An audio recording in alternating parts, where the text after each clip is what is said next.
Hi everyone, Velvet here, and I have some stories for you today. But before we get started, can you please do me a huge favor and like, comment, and subscribe? It'll really help the channel out, and it'll get you more videos like this every day. Let's get started. And our first one comes from Adventurous Catch 670. Am I the beehole for telling my mom to leave my apartment in the middle of a family lunch?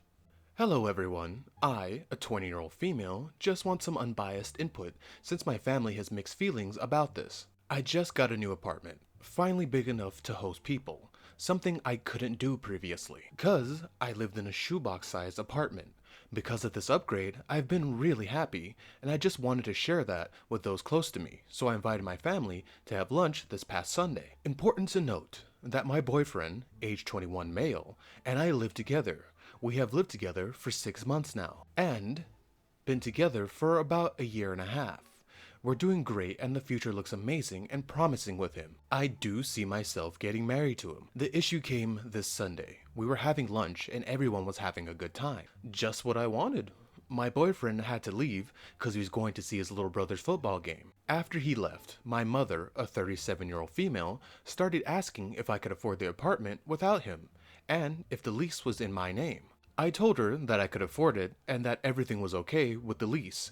She said, "Good, now I can rest easy." Now, normally this wouldn't be so bad, but she said it in a snarky and passive-aggressive tone. That didn't went unnoticed by anyone. Things at the table immediately got uncomfortable. I asked what she meant by that, and she replied with, "Well, I assume you want to stay in this place for a long time.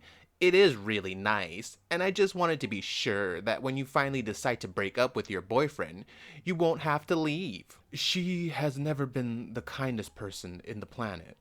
She hasn't been the kindest to my boyfriend, but at least not in front of people and never like this. So I asked to please stop saying things like that from now on, that it was mean. Of course, she had to make it worse by saying something along the lines of, "Oh, please. I just meant that you guys will break up, and when you finally get over that whole I don't want kids mindset, because you can't have any." For context, my boyfriend got a vasectomy this year. Also, I've been saying since I was 16 that I don't want any children. But she insists on the whole, "you'll change your mind," as she believes that there is nothing greater for a woman than to be mothers. Her comment made me angry. Everyone on the table was also uncomfortable. My grandmother tried to divert the conversation, but I wasn't having it. I got up from the table and asked her as calmly as possible to leave, and went to go cut the dessert. She said a comment about my temper and her not being able to voice her concerns, and left along with my father and sisters. After, my grandmother said I was being rude, and that I know how my mother is, that I shouldn't have said anything and just brushed it off. My aunt agreed with what I did. My mom sent a long text yesterday, saying that she was waiting for an apology, and that she won't visit me again because I was so mean to her and made her cry. So, am I the beehole? Edit to add info. I said this in a comment, but she was very worried before knowing of his vasectomy. Out of the fear of not having white babies, my boyfriend is brown. My boyfriend is great. We have a very healthy relationship, and he's always been polite and helpful with my family. He was very nice to my mother until he overheard her make a comment to a friend about, "He's handsome, but in a brown way." And after that, he keeps his distance. Rightfully so. OP, you are not the beehole. Your mother is the beehole, and your grandma seems to be a little bit of one because she made her. Well, she made your mom, and it looks like she's just willing to, roll over and take it and just to keep the peace. No, no, no. Don't back down and don't sit there and take it like some whipping boy or whipping girl. Looking down in the comments, maybe KD says, which I agree with, the part in the story, I know how my mother is, and that I shouldn't have said anything and just brush it off. Words cannot express how much I can't stand this way of thinking. They know that the other person is wrong, but they expect you to suck it up and just deal with it. That's just the way she is. It's how entitled people are made. People just let them get away with everything, and you have to put up and shut up. It would be great if people just stopped letting other people get a free pass on things because that's just the way they are. I agree. It's just like people saying, "I'm just telling the truth," when they want to be jerks to you. OP, your mom is in the wrong. She knows she's in the wrong. Don't you dare apologize, and you protect your husband, because he sounds like he's a good man. And our next one comes from, I think I'm going to say this wrong, but I'm going to go for it. Mac Rachel. Pretty sure that's wrong, but let's get to it. Am I the beehole for ignoring my selfish neighbor when my baby cries? I'm the father of a 1-year-old toddler. Recently, she started teething, as her molars have started to come in. First, it was the top ones for about a week, and then we had a week's break, and now the bottom ones are coming in. It's clearly causing my daughter a lot of pain, especially at night. Before, she was a good sleeper, but now it's been rough. She's been waking up around 1 a.m. and then 3 a.m. daily, screaming with her little fingers in her mouth. My wife and I have tried comforting her, bringing her into our beds. She sleeps in our room anyway, and her crib is next to our bed. But normally, she likes to sleep cuddled up when she's uncomfortable. We've even given her baby Motrin to help with the pain, but she still screams for about 10 to 20 minutes each time until we're able to settle her. It's shrill, and it sucks, but there's not much we can do beyond what we're already doing. We live on the ground floor of a new condo building. It's made of very heavy concrete and decently soundproof, but it's not perfect. Above us lives a single woman in her late 20s/early 30s. This is an expensive part of town in a new building, so we can assume she's decently moneyed. She also keeps her balcony door open all day and night. That faces our courtyard. She has been punishing us during the day by blasting loud music directly into our unit. By putting a stereo next to her balcony, we are on the ground floor and have a fully enclosed courtyard, so it vibrates around. She's got great music taste, and my daughter will dance to it all day long. So, while my wife hates her intention, I think it's worked out just fine. Until now. Last night, she came barging down at 3 a.m. and rang our doorbell 4 times while we were trying to Motrin works for about 8 hours, so by 3 a.m., we have given her another dose and wait through the cries. Cradling her for 15 to 20 minutes for it to kick in again. My wife, a strong-tempered petite woman, amplified by her first year of motherhood, wanted to go and fight her then and there, but I said let's just concentrate on settling down the baby and ignore her. I also didn't want to make the baby any more upset than she already was. So yeah, I just let her fume outside my door at 3 a.m. Am I the beehole? Okay, so I was gonna kind of go with you're kind of a beehole, but now I'm switching it to everyone's the beehole, because now I'm reading in the comments, and let me catch you guys up on what's going on down there. Okay, so apparently, before I got to this one, OP edited the story and took out a line where he said that she must get all her money from her daddy because this place is expensive. So it looks like the OP is trying to do shady things to make themselves look better. But after that, I'll still tell you why I think everybody's the beehole in this situation. She's the one choosing to play music and blasting it like a child. That's messed up. And yeah, you guys chose to have a baby. Like, why is your baby crying so hard that it's able to wake up people, from across courtyards and whatnot? You do have to do something to calm down your child because, yeah, a child is a disturbance to everyone, and she's paying the same rent just as much as you're paying the same rent, and she's entitled to her peace of mind. And it must be loud to get her to come over there at like 3 a.m. and start banging down your door. People usually don't resort to drastic measures like that until they've been pushed to the edge. Well, edge-ish. So yeah, OP, you're the beehole, she's the beehole, everybody's the beehole, except for like the baby. And our next one comes from Classic Effect 8633. Am I the beehole for beating my parents to the chase and moving out in the middle of the night? I, an 18-year-old female, overheard conversations with my mom and dad, a 39-year-old female, and a 40-year-old male about how they plan to kick me out shortly after my 18th birthday.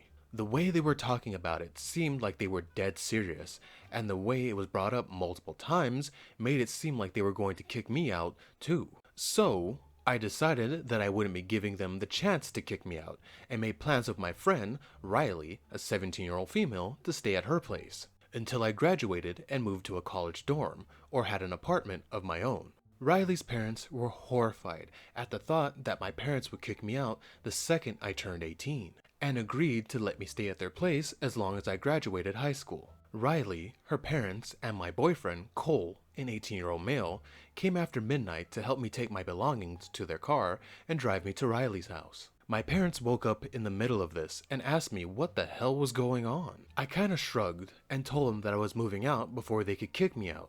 My parents tried to deny this and attempted to stop me from leaving, but there was nothing they could do since I'm a legal adult. By the way, I wasn't just going to leave in the middle of the night without any goodbyes. I already put a note on the kitchen table where my mom goes first in the morning explaining what happened. Right now, I'm at Riley's house in their spare bedroom, and I've gotten bombarded with calls from my parents asking me to come back and not to tell my grandparents about this.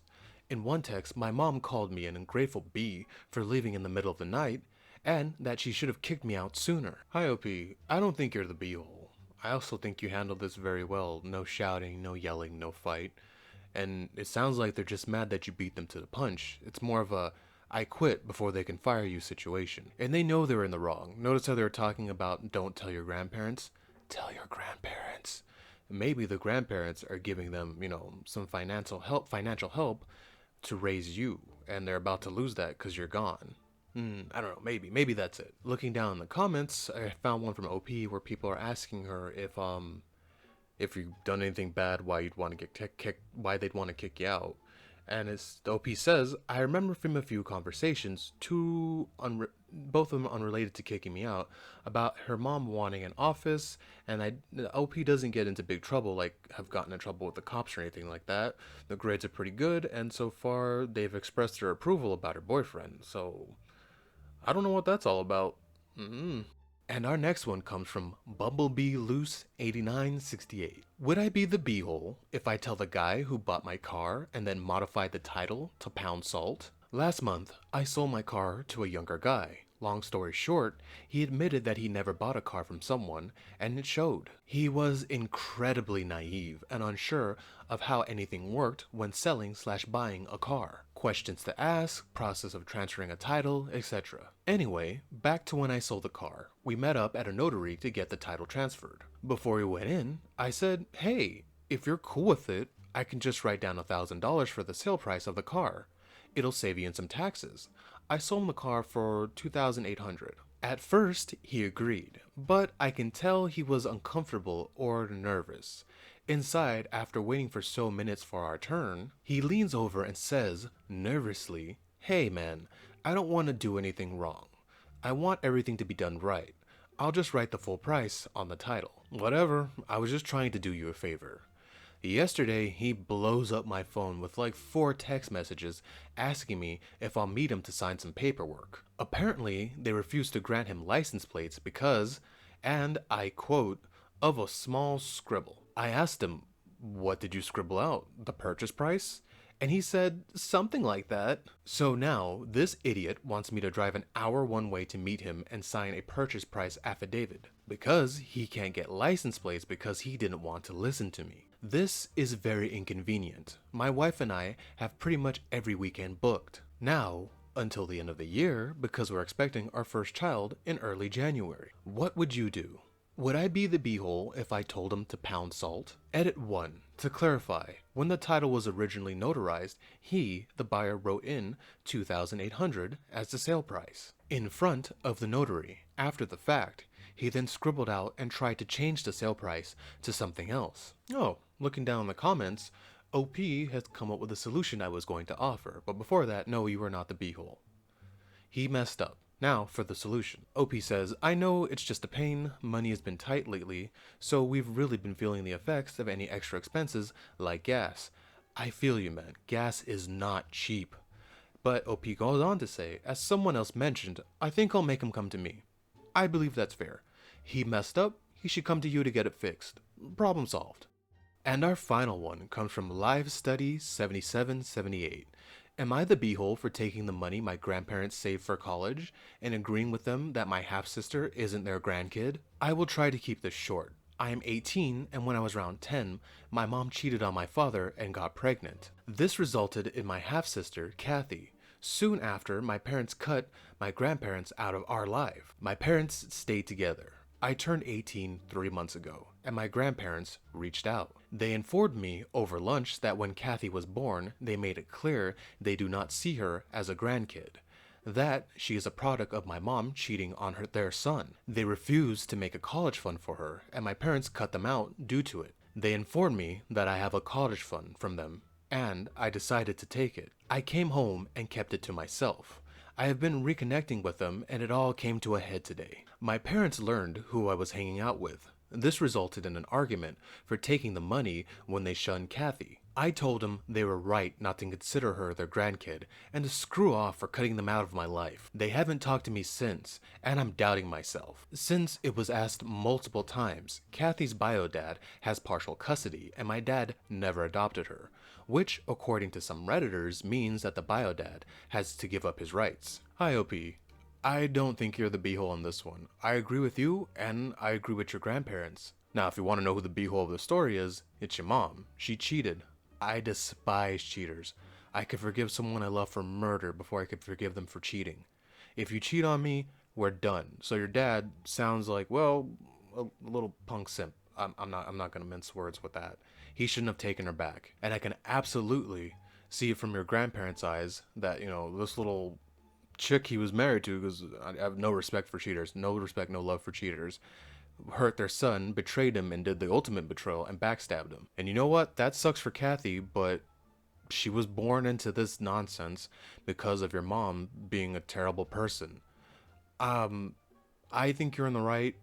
Sounds like you have cool grandparents. I would try to get to know them because who knows how long they'll be able to stay on this earth, you know? You shouldn't have to suffer for your mom's foolish, stupid decisions and your weak, pathetic father. Good luck, OP, and I hope you have a great time with your grandparents and go to college and get a good education and get away from all this nonsense. Thank you so much for staying with me to the end of this video. Can you please do what I said in the beginning and like, comment, and subscribe? It will really help the channel out and it'll get you more videos like this every day. Velvet out.